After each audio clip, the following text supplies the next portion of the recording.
Hello दोस्तों, स्वागत है आपके अपने YouTube चैनल पर।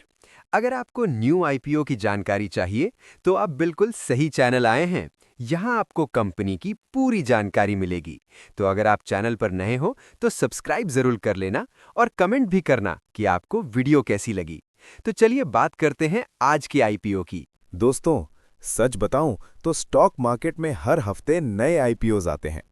कुछ आते हैं और शोर मचाकर निकल जाते हैं, लेकिन कुछ ऐसे होते हैं जो साइलेंट रहकर अपना काम करते हैं और जब फाइनेंशियल सामने आते हैं तो सबका ध्यान खींच लेते हैं।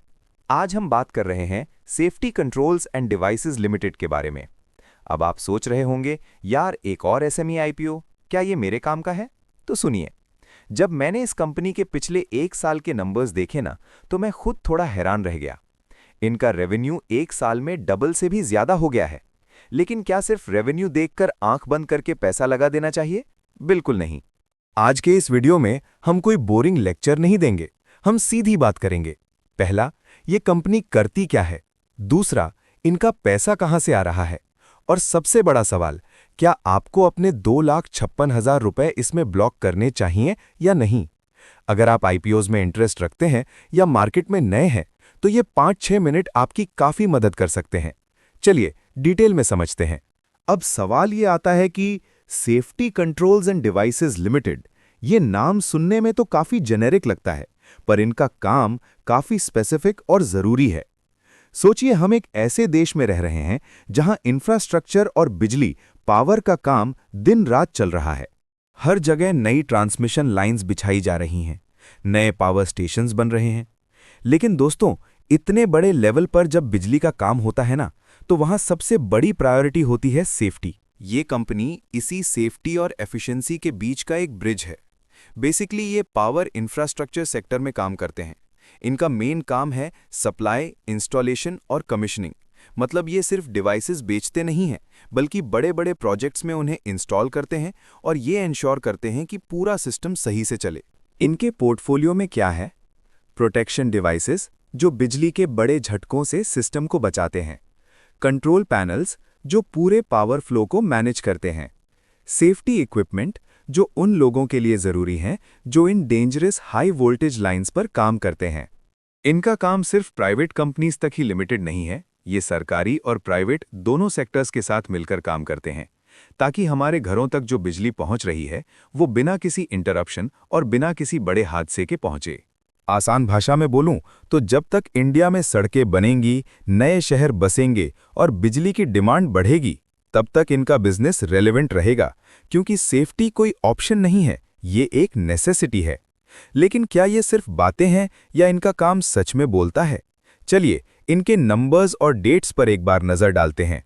चलिए अब आते हैं सबसे जरूरी हिस्से पर, डेट्स। क्योंकि मार्केट में अक्सर क्या होता है, हम एनालिसिस देखते रह जाते हैं और पता चलता है कि आईपीओ की डेट निकल गई। तो सेफ्टी कंट्रोल्स आईपीओ के लिए अपना कैलेंडर अभी मार्क कर लीजिए। सबसे पहले 6 अप्रैल 2026, ये वो दिन है जब ये आईपीओ ओपन होगा। मंडे का दिन है, तो नए हफ्ते की शुरुआत आप इस इन्वेस्टमेंट के साथ कर सकते हैं। लेकिन ध्यान रखिएगा, आपके पास ज्यादा वक्त नहीं है। ये आईपीओ सिर्फ 3 दिन के लिए खुला है और 8 अप्रैल को बंद हो जाएगा।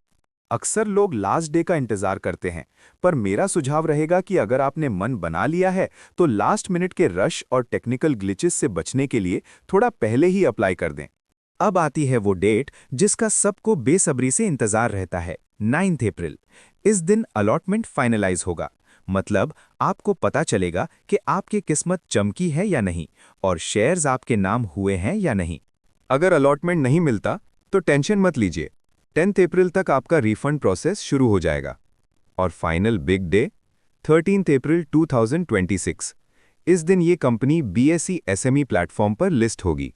तो शेड्यूल एक बार फिर से स्क्रीन पर देख लीजिए। ओपन 6 अप्रैल, क्लोज 8 अप्रैल, अलॉटमेंट 9 अप्रैल, लिस्टिंग 13 अप्रैल। दोस्तों, ये डेट्स बहुत टाइट हैं, तो अगर आप अप्लाई करने की सोच रहे हैं तो फंड पहले से रेडी रखिएगा। अब सवाल ये है कि फंड कितना चाहिए। चलिए लॉट साइज और प्राइस को भी समझ लेते हैं। अब आते हैं उस सवाल पर जो सबके दिमाग में घूम रहा है, भाई जेब से कितना जाएगा और बदले में क्या मिलेगा। तो सेफ्टी कंट्रोल्स एंड डिवाइसेस ने अपना प्राइस बैंड रखा है 75 से 80 रुपीस पर शेयर। अब ध्यान से सुनिए, जब भी हम आईपीओ की बात करते हैं ना, तो हमेशा अपर प्राइस बैंड यानी 80 रुपए को ही बेस मानकर चलना चाहिए, क्योंकि अक्सर अलॉटमेंट वहीं पर होती है। लेकिन क्योंकि ये एक एसएमई आईपीओ है, तो आप 1 या 2 शेयर नहीं खरीद सकते। यहाँ पूरा का पूरा लॉट उठाना पड़ता है, और इस आईपीओ का एक लॉट है 3200 शेयर्स का।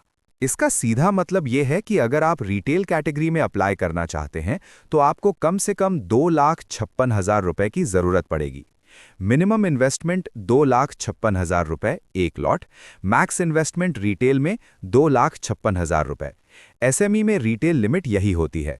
अब एक और इंटरेस्टिंग बात बताऊं, ये पूरा का पूरा इशू 48 करोड़ रुपए का है और ये सब का सब फ्रेश इशू है।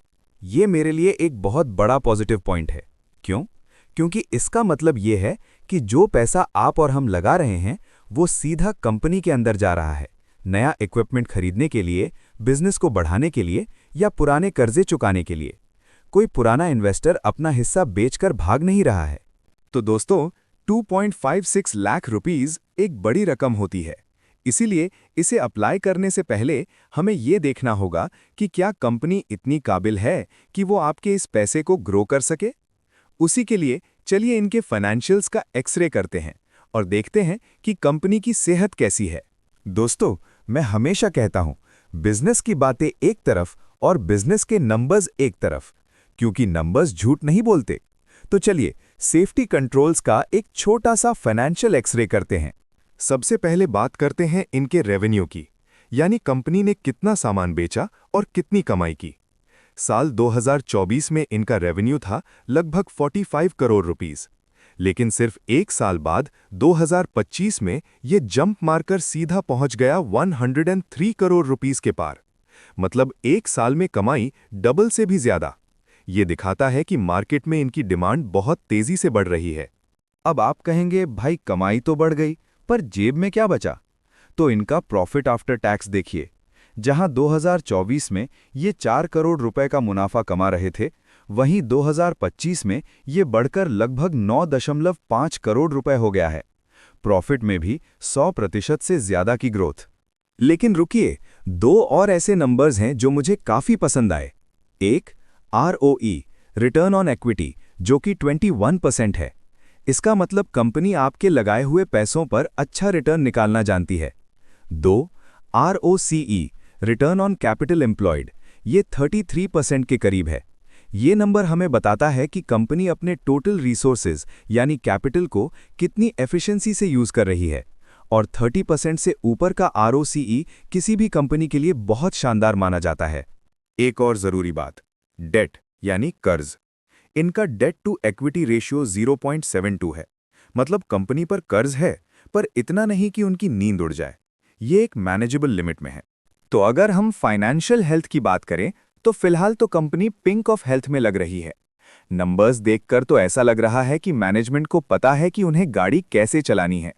लेकिन दोस्तों, क्या सब कुछ इतना ही परफेक्ट है या कुछ रेड फ्लैग्स भी हैं जिन पर ध्यान देना जरूरी है?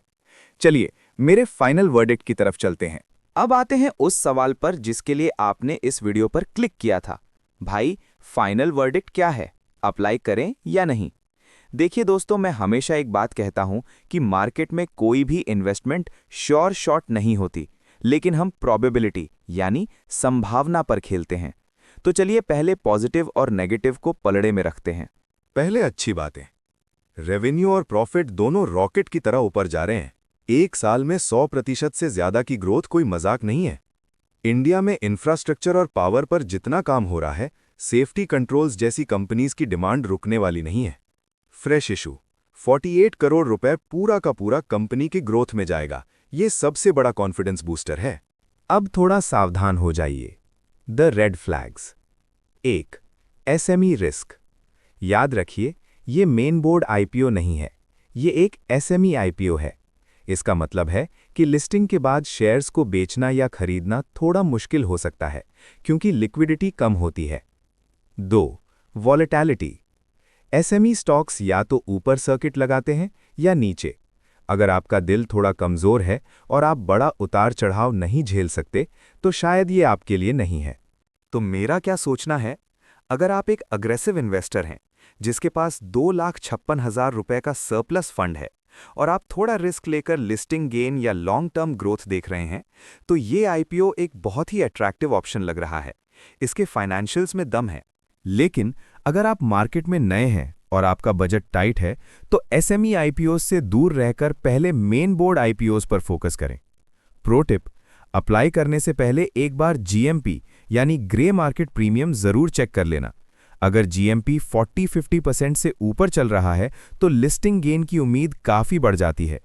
लेकिन याद रहे, मैं कोई सेबी रजिस्टर्ड एडवाइजर नहीं हूं, ये सिर्फ मेरा एनालिसिस है। पैसा आपका है तो फैसला भी आपका होना चाहिए। एक बार अपने फाइनेंशियल एडवाइजर से बात जरूर कर लेना। आपका क्या सोचना है इस आईपीओ के बारे में? क्या आप अप्लाई करने वाले हैं? कमेंट करके जरूर बताएं। और अगर ये वीडियो इन्फॉर्मेटिव लगी हो तो इसे लाइक करें और अपने दोस्तों के साथ शेयर करें। मिलते हैं अगले वीडियो में। तब तक के लिए जय हिंद, जय भारत।